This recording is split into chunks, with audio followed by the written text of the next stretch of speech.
ಗುಂಪುಗಾರಿಕೆ ಸರಿ ಹೋಗುತ್ತೆ, ಬಹಳ ದಿನ ಇರೋದಿಲ್ಲ, ಸಂಘಟನೆ ಗಟ್ಟಿಯಾಗುತ್ತದೆ ಎಂದು ಮಾಜಿ ಡಿಸಿಎಂ ಕೆಎಸ್ ಈಶ್ವರಪ್ಪ ಪ್ರತಿಕ್ರಿಯೆಯನ್ನು ನೀಡಿದ್ದಾರೆ. ಶಿವಮೊಗ್ಗದಲ್ಲಿ ಮಾಧ್ಯಮ ಪ್ರತಿನಿಧಿಗಳ ಜೊತೆಗೆ ಮಾತನಾಡಿದ ಅವರು, ಗುಂಪುಗಾರಿಕೆ ಆಗೋದಕ್ಕೆ ಯಡಿಯೂರಪ್ಪನವರು ಒಪ್ಪಿಗೆ ಕೊಡ್ತಾರೆ ಅಂತ ನನಗೆ ಅನ್ಸೋದಿಲ್ಲ. ಬಿಜೆಪಿಯಲ್ಲೂ ಗುಂಪುಗಾರಿಕೆ ಇದೆ. ಗುಂಪುಗಾರಿಕೆ ಮಾಡಿದವರು ಕಟ್ಟಿದವರು ಈ ಪಾರ್ಟಿಯನ್ನ ಕಟ್ಟಿಲ್ಲ. ಹಿರಿಯರು ಮಾಡಿರುವ ತಪಸ್ಸಿಗೆ ಬೆಲೆ ಇದ್ದೇ ಇದೆ. ಗುಂಪುಗಾರಿಕೆ ಸಮಸ್ಯೆ ಬಗೆಹರಿಯುತ್ತೆ. ಈ ಸರ್ಕಾರ ಬಹಳ ದಿನ ಇರೋದಿಲ್ಲ. ಯಾವ ಕಾರಣಕ್ಕೆ ಯಾವ ಸರ್ಕಾರ ಬರುತ್ತೋ ಗೊತ್ತಿಲ್ಲ ಎಂದು ಈಶ್ವರಪ್ಪ ಹೇಳಿದ್ದಾರೆ.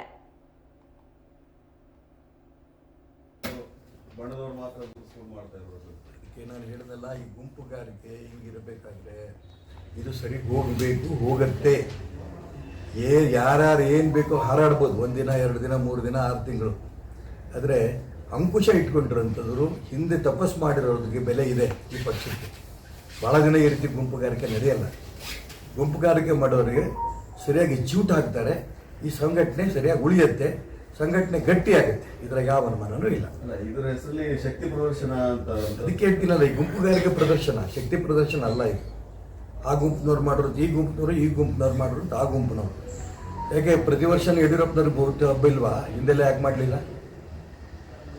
ನಾನು ಅದಕ್ಕೋಸ್ಕರ ಹೇಳ್ತಿರೋದು, ಈ ಗುಂಪುಗಾರಿಕೆ ಆಗ್ತಾ ಇರೋಂಥ ಸಂದರ್ಭದಲ್ಲಿ ದೊಡ್ಡವರು ಅದನ್ನು ನಿಲ್ಲಿಸೋಂಥ ಪ್ರಯತ್ನ ಮಾಡಬೇಕು.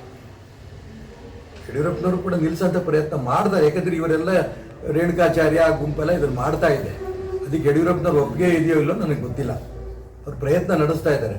ಅವ್ರು ಮೋದಿ ಕರೆಸ್ತೀವಿ, ಅಮಿತ್ ಶಾ ಕರೆಸ್ತೀವಿ, ನಡ್ಡಾ ಕರೆಸ್ತೀವಿ ಅಂತೆಲ್ಲ ಹೇಳ್ತಾ ಇದ್ದಾರೆ. ನನಗೇನೂ ಗೊತ್ತಿಲ್ಲ ಅವ್ರು ಭೇಟಿ ಮಾಡಿದಾರೋ ಬಿಟ್ಟಿದ್ದಾರೋ, ಆ ಭಗವಂತನಿಗೆ ಗೊತ್ತು. ಆದರೆ ಈ ರೀತಿ ಗುಂಪುಗಾರಿಕೆ ಆಗೋದಕ್ಕೆ ಯಡಿಯೂರಪ್ಪನವರು ಒಪ್ಪಿಗೆ ಕೊಡ್ತಾರೆ ಅಂತ ನನಗೇನು ಅನ್ಸಲ್ಲ. ಎಸ್ ಸರ್, ಧನ್ಯವಾದ.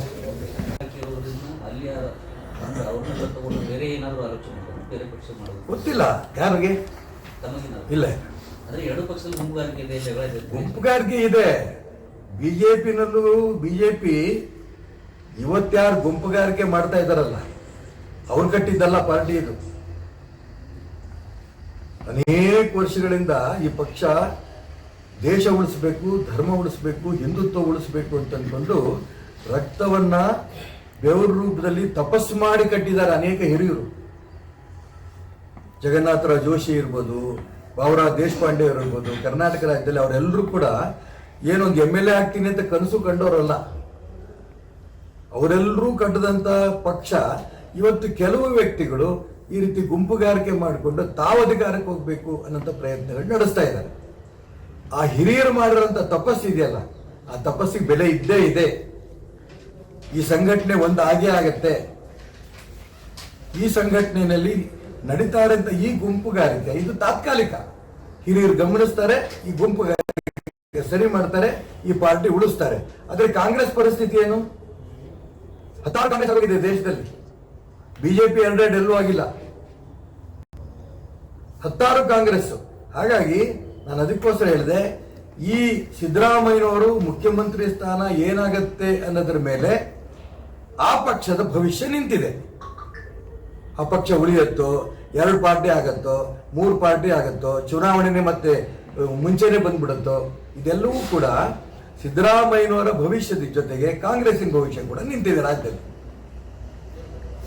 ಆ ಪಕ್ಷವನ್ನು ತಪಸ್ ಮಾಡಿ ಎಲ್ಲರೂ ಕಟ್ಟಿದ್ದಿದ್ರೆ, ಕಾಂಗ್ರೆಸ್ ಕಟ್ಟಿದ್ದಿದ್ರೆ ಈ ರೀತಿ 10 ಕಾಂಗ್ರೆಸ್ ಈ ದೇಶದಲ್ಲಿ ಆಗ್ತಿರ್ಲಿಲ್ಲ.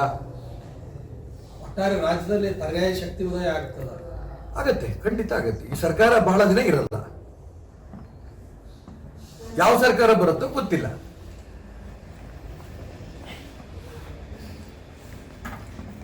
ಎಲ್ಲರೂ ಕೂಡ ಮುಖ್ಯಮಂತ್ರಿ ಸೀಟ್ ಮೇಲೆ ಈಗಾಗಲೇ ಖಾಲಿ ಟವಲ್ ಹಾಕಿದ್ದಾರೆ. ಹಾಗಾಗಿ ಸಿದ್ದರಾಮಯ್ಯನವರು ಈ ರೀತಿ ಗುಂಪುಗಾರಿಕೆ ಕಾಂಗ್ರೆಸ್ ನಲ್ಲಿ ಇರುವಂತಹ ಈ ಸಂದರ್ಭದಲ್ಲಿ, ಭಾರತೀಯ ಜನತಾ ಪಾರ್ಟಿನಲ್ಲೂ ಕೂಡ ಈ ರೀತಿ ಗುಂಪುಗಾರಿಕೆ ಇರುವಂತಹ ಸಂದರ್ಭದಲ್ಲಿ ನೀವು ಹೇಳಿದಂಗೆ ರಥಸಪ್ತಮಿಯ ದಿನ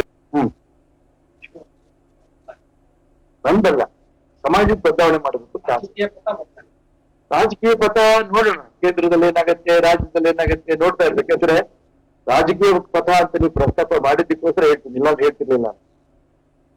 ಭಾರತೀಯ ಜನತಾ ಪಾರ್ಟಿನಲ್ಲೂ ಕೂಡ ಗುಂಪುಗಾರಿಕೆ ಬಹಿರಂಗಾಗಿದೆ. ಕಾಂಗ್ರೆಸ್ನಲ್ಲಿ ಒಳೊಳಗೆ ಬಡದಾಟ ಇದೆ. ಯಾವಾಗ ಸಿದ್ದರಾಮಯ್ಯನವರು ಮುಖ್ಯಮಂತ್ರಿ ಸ್ಥಾನ ರಾಜೀನಾಮೆ ಕೊಡ್ತಾರೆ ಅಂತ ಎಲ್ಲರೂ ಕಾಯ್ತಾ ಇದ್ದಾರೆ. ಮುಖ್ಯಮಂತ್ರಿ ಮೇಲು ಹೇಳ್ತಾರೆ ಅವ್ರ ಹಿಂದೆ ನಾವಿದ್ದೀವಿ